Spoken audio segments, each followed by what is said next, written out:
Hello, this is AP coming at you on a Monday in a week early from our regular publishing day. I am here by myself. It's an AOP solo show. I want to start making more of these shows, just kind of me jumping on the mic to talk about things. It will be just like a Dovewhether episode with Marcy.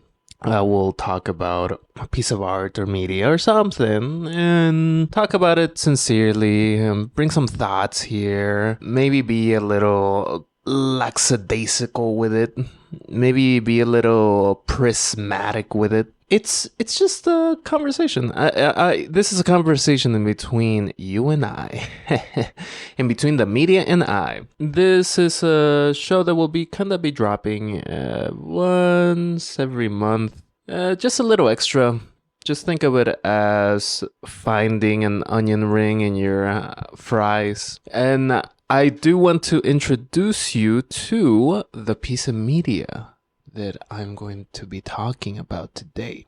Today, I am going to talk about a book that was given to me by Marcy, a book that I have actually really fallen in love with and want to think about it more, talk about it more. I want to somehow dance to it. There's a lot that I want to do with this book, especially because it's so refreshing. The book is The Faggots and Their Friends Between Revolutions. This book is often described as a fable or a manifesto. Before starting this book, those pins, those ideas made sense. There's no clear narrative structure. Some pages are a handful of sentences that function as punctuation over character development. Multiple of these are just like a couple of sentences long. There are interludes that to share wisdom, strategy, and it ends with actions that you could take. This book ends with that.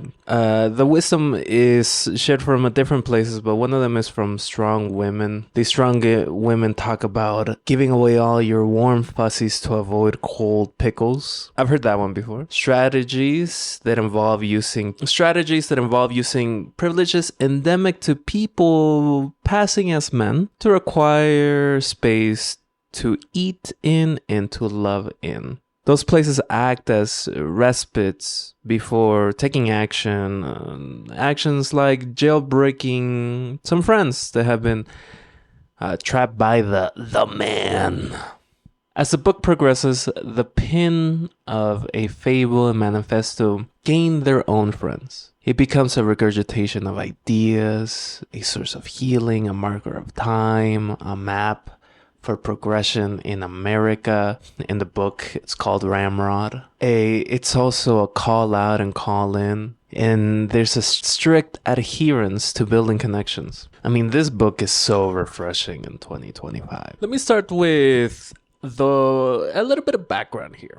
The book, which I'll be calling Between Revolutions from now on, was marked down by Larry Mitchell and etched by Ned Astra. Two radical queer folks in the 1970s while living in a commune close to Ithaca, New York called Lavender Hill. I call them queer folks as that is the language of today. I don't know if they would be using that language back then. You see, Larry was a gay man, part of the gay liberation movement in New York back in the 70s. He went on to be a professor, a publisher, and a writer. He continued to write throughout his life. Ned Astra is a bisexual woman from New York and founding member of the commune. In one interview, she opens a call with Morgan Basicis, a performer and one of the champions that led to the 2019 republishing, which is the book that I have. She opened with, "I'm a bisexual. If that's a problem for you, tell me now." Queen shit. I love it. I love it. Both of these makers and the Lavender Hill gang challenged the deeply entrenched notions set by heteronormative patriarchal order of the 1970s and, well, the time preceding. At the commune, they shared everything food, space, frustration, drugs, the juice. If you've read the book, you know what juguito I'm talking about. There's this 20-minute documentary about the commune, celebrating the 40th anniversary, and it really like gives this sense of what the background was for the commune that led to this book. Very interesting. The preface to this book gives some of that information too. It's completely different seeing some footage from back then and the recollections that all the members had. Give it a look. It's linked below. I don't really want to get into too much of Larry or Ned or the Lavender Hill gang, mainly because there's a lot to talk about in this book. There's a lot I want to talk about this book in relation to what is happening now. Go read some of their books. There's a couple of books that Larry wrote that I am interested in. There's a lot of good creatives that led directly to this. This episode is about some faggots and the revolution to come. So my general thoughts here of the book is that it's an absolutely breezy read that provides me with energy. The book is written with this language that holds a felt sense of specificity over exact exposition. This sense gives the reader space to add their own images to the mostly general language used. I've seen some people call the writing style simple. I've read a bunch of reviews about this book, and yeah, the kind of like the simplicity of the language comes up a lot in like 2 and 3 star reviews. It was originally thought up as a children's book, only to be found a little too raunchy and raw by Larry's friends. So it was, yeah, it's not a children's book anymore. The simple general language is an artifact from the original conception. It's also why the people put a pin of fable on it. I mean, it has fairies, both kinds. I like the fable language. It gives this book this sense of timelessness. Some passages throughout the book erect some images in my own mind. The one that comes to mind right now is on page 45. It's about the man and how they never talk about their feelings. And the man is not just like the man, like the man, the big guy upstairs. It's not just the government or God. It's not just like the kind of like people that twist themselves into heteronormativity. It's this pernicious force that like is both physical and metaphysical, material and spiritual. The man is the antagonist throughout the book. The main villain, the kind of the head honcho, the Hitler of this book is a fella named Warren and his fuckpole, which is hilarious. In page 45, Larry talks about the men and how they never talk about their feelings, dooming themselves into being a machine. And he writes, one machine knows nothing about the other machines, so all the machines become fearful and suspicious. They fear defects in their own programming. They suspect others of plotting to overcome them, and they hide more of themselves, hoping to fool the other machines. I've known men like this. I'm sure you've known men like this. In 2025, there are many people that fit this description. I think about this loser, this dork, Jesse Waters. If you might be too sexy to know who Jesse Waters is, so let me tell you. He is a 46-year-old man, and I put this in scare quotes, commentator for Fox News. You can find him squealing about issues most days on the program The Five. Recently, he had a set of rules for men This came about after like Tim Walz in some speech he gave where he said that he could probably beat up most MAGA people, most conservatives. And I'm like, okay, right on. Fuck yeah, dog. Jesse Waters in response provided some rules for men. One of them including not drinking a milkshake. Yeah, a milkshake. I'm sure he doesn't drink protein shakes either. Yeah. His protein shakes are water-based. Ain't no milk in there. Ain't no fucking milk. Leave that shit to the birds. Leave that shit to the kids. It's very dumb. I mean, we both know that. It's very dumb. He's a machine man. He's so fearful and suspicious that drinking a milkshake becomes a plot against him. He's a fucking loser. So foolishly made that he hides drinking milkshakes. I mean, come on. Like you paint yourself as a machine man like this, and you don't drink a milkshake. Like, what do you do on a hot day? What do you do in July? What do you do with a baddie at the soda fountain before the Friday football game? Fucking loser. Jesse Waters wasn't even born when Between Revolutions was first published. A world I long for. One person that did live and was influential before the book was published was Ronald Wilson Reagan. Ever heard of her? Who before he became president was the Screen Actors Guild president. He won that by being so fearful and suspicious that he pushed Red Scare propaganda and blacklisted people. I can name more. You can name more too. I know that. We know that. Like, we all know little dorks like this. But I think that is why I like the generality, the general language of Between Revolutions. It does it good. It does it good. I mean, like, I don't want to glaze to a book this much. But it does it well. It does it well. It gives you just the outlines of what you can color in, and I really like that. Another thing I want to note is the raunchiness or explicitness found in this book. It is both graphic and playful. I mean, honestly, me, babe. I mean, it's so me. and honestly, one of the things that I want to do with these types of episodes is kind of bring that out a little bit more. Not to be too behind the scenes here. I in my day-to-day, in my normal conversation with people, I switch from playfulness to a little poking of normative speech. But I guess you will see it as more episodes come out. I want to read you this quote.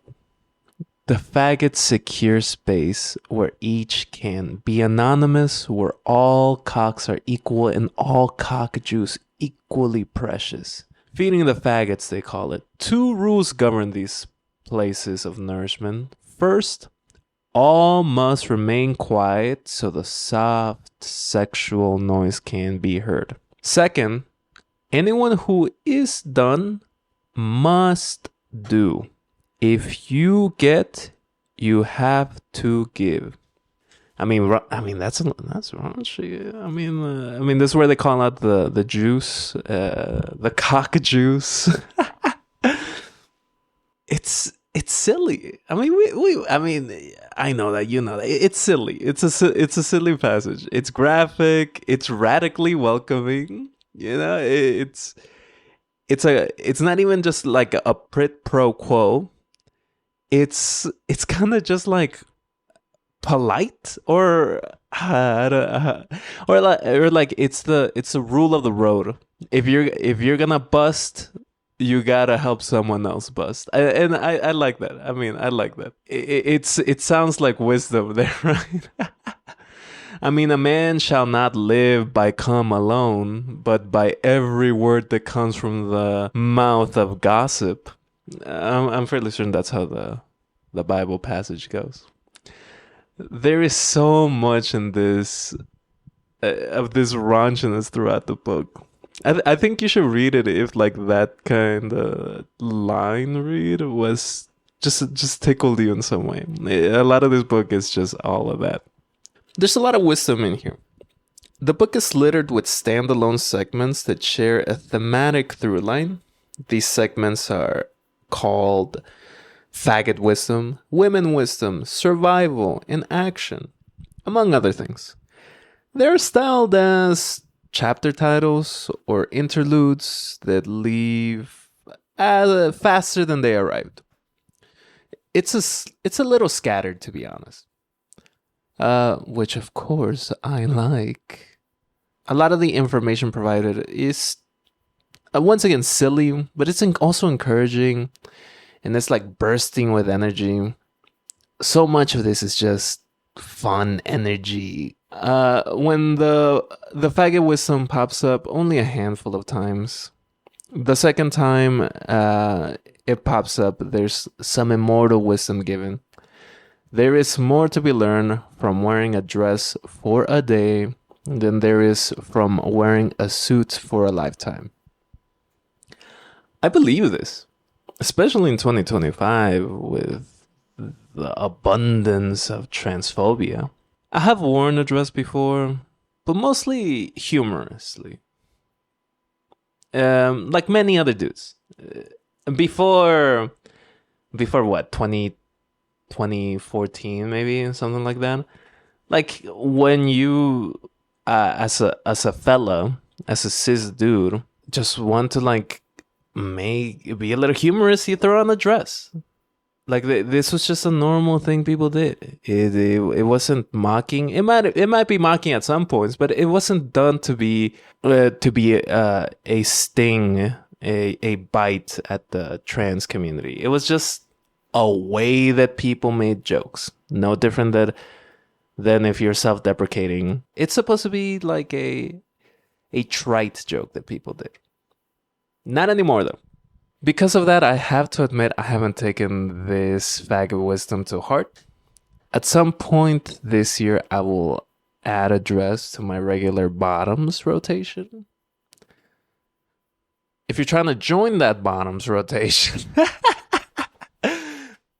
follow me on Dovewhether at Instagram. Yeah, I'm gonna add a dress to my wardrobe. One that I will make myself, no doubt. Because that's right. This faggot does fabric work too. Wearing a dress isn't a radical act or a revolutionary act. It's a disruption tactic. Another segment found in the book. On page 29, Larry writes, "The men live in the fantasy that everyone is like them and so are constantly shocked." This is just the kind of mindset of the oppressor, of the people in power. You twist your mind into thinking, hey, well, everybody thinks like me because I'm at the top. Nah, Jesse. Nah. Some of us like milkshakes. Some of us don't think about milkshakes that much. I definitely don't think like that, motherfucker. In 2025, that is still true. And so I have to ask myself some stuff. How can I be pro-trans and an advocate for trans people if I don't choose to follow this tactic? Of course, this tactic isn't a prescription, but I see it. I see it is actual wisdom, and I actually should practice it, or at least I should try.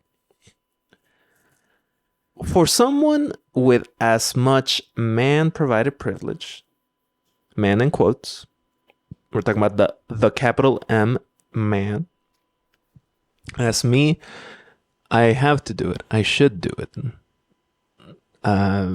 Yeah, I mean, I kind of have to. It's a tactic. One simple tactic that provides a deeper connection to the people of my community. I love my trans and queer friends. I do. They suffer so many common indignities that I don't. Misgendering, transmisogyny, the kick into the loneliness bin trans men feel, and more, and more. This isn't a comprehensive list.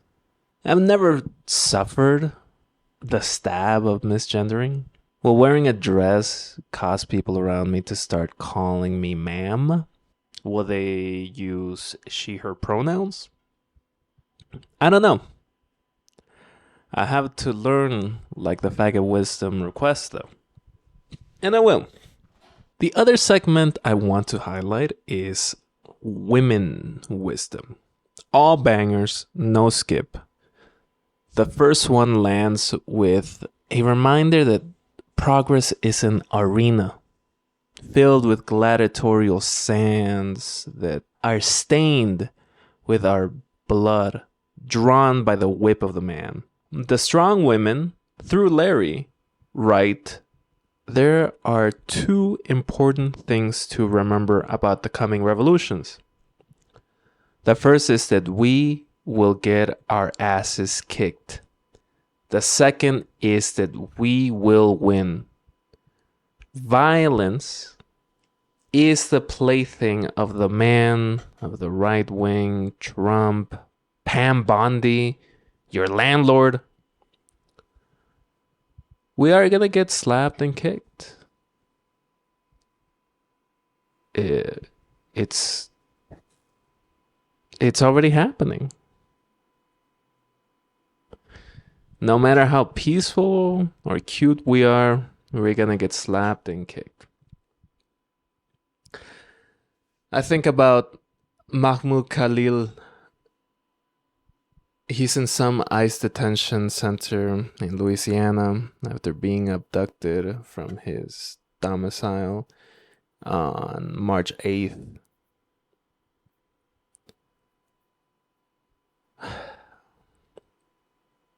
He's in that ICE detention center because he wants the killing of Palestinians to stop. That's the crime that the man is punishing. Even as I record this, there's still no information, no quote unquote official crime that he's been accused of. You see, Khalil, he was known as a steady-minded and peaceful man. You can look up the arrest video. At no point is he agitated or even raises his voice. He's just a guy. He's just a student. He's just I don't know, like 1,000 other dudes I've known in my life. He's married. His wife is 8 months pregnant. The kid is coming out soon, and they have Khalil just trapped somewhere because he wanted the dignity of people he cared about. It's not allowed in a ramrod in 2025. Another figure is Hunter Schafer, who is an actual movie star. She released a video about her passport being changed to misgender her. Fucked up. Needless cruelty, like so much administrative work just to be an asshole. Incredibly fucked up. I mean, Hunter Schafer, you know, she is a hot, blonde, blue-eyed white woman. And she is still being thrashed by state violence. You might think, oh, how can changing some letters in the passport be violence? Well, the whole administrative capacity of the United States was switched, as I mentioned before, just to be an asshole. It's like me calling you ugly. Except I'm not the fucking US president. I'm literally just some guy. So in actuality, the president went out of his dumbass way to just be a real prick. We're gonna get our asses kicked. We'll be together though. From the start until we win. Because the strong women said, getting your ass kicked and winning elevate the entire enterprise of making revolution.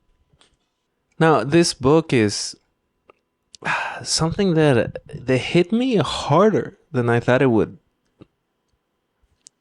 Started crying at the end. The ending's a little bit odd, admittedly. But by the time I finished reading it, I just felt like I was seeing everything that I want to see. It's like a magic mirror. The generality provided this sense that I am not hearing people talk about the incessantness of the moment. They're just these ways of being like, yo, this guy's a fucking loser. I'm not someone who fears too much. I certainly could never fear Jesse Waters. Literally never. No matter how much money and influence he's got, but that's... I would just put a milkshake in front of him and he'd piss himself. How can I fear that? And that's like a big name in this movement. In the man's movement. How can I fear that? I can't. I can't. And due to that, I just need to sometimes not be marred in the theory or the praxis or any of that. Sometimes I just wanna buy a bouquet of milkshakes for a very nice man in New York. I don't know what the future holds. I just know that, like, this book is not at all about fear. Like, sometimes I think about, like, should I be fearful? Should I, like, crank up the fear I feel? Sometimes I do. Sometimes I don't. Reading about the Lavender Hill commune is fun. Really watch that documentary. It provides a lot of good info. I just know that when I was reading this, I felt happy. I felt like there are things I want to repeat for the rest of my life. Things that make me feel good because I kinda want that to be the standard. Another piece of women's wisdom is the strong women told the faggots that the more you share, the less you need. I mean, that's just beautiful.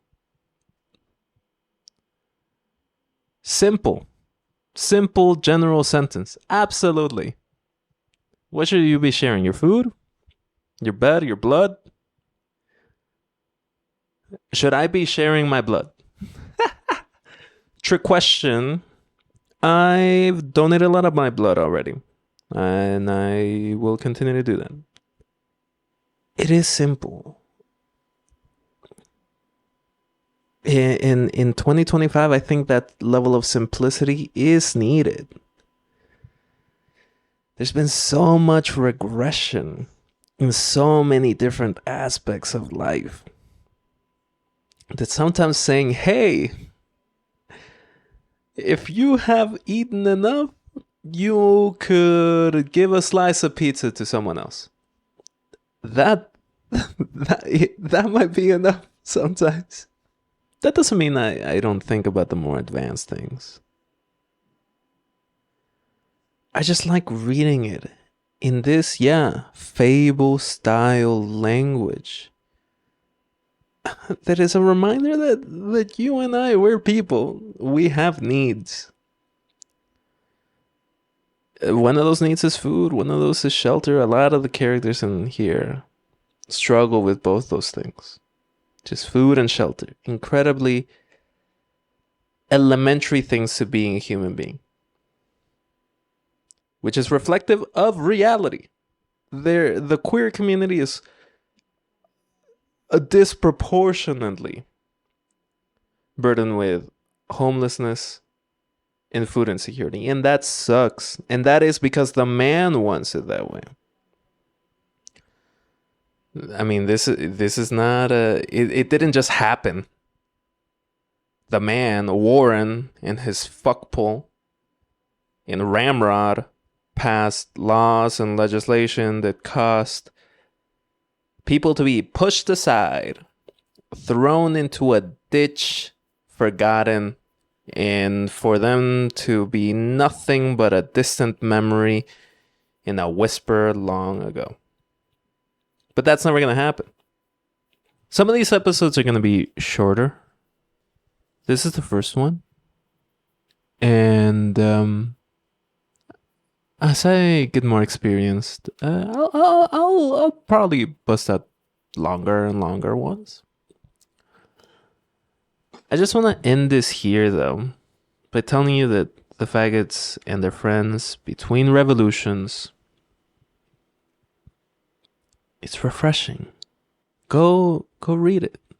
If the name kind of like spooks you a little bit, just know it's about silly fun. In a time where everyone is trying to put a boot directly on your throat. There will always be need to have fun. And there will always be need to share, to comfort each other. And reading this, I just felt nourished. Nourished in a way that I myself was in this secure space where I could be anonymous. So I want to thank you for listening. This is just a normal Dovewhether episode. No special title here. I've been your host, AP. Please follow us on Instagram, YouTube, everywhere, Spotify, Apple Music. We're everywhere under the sun. We are Dovewhether. You could go to dovewhether.com right now and find some information on us. We will continue to release episodes. 2025 is going to be big. And I think you and I, if we're friends, and many of us are, it's alright if we're in between revolutions. Because we have each other. Ciao.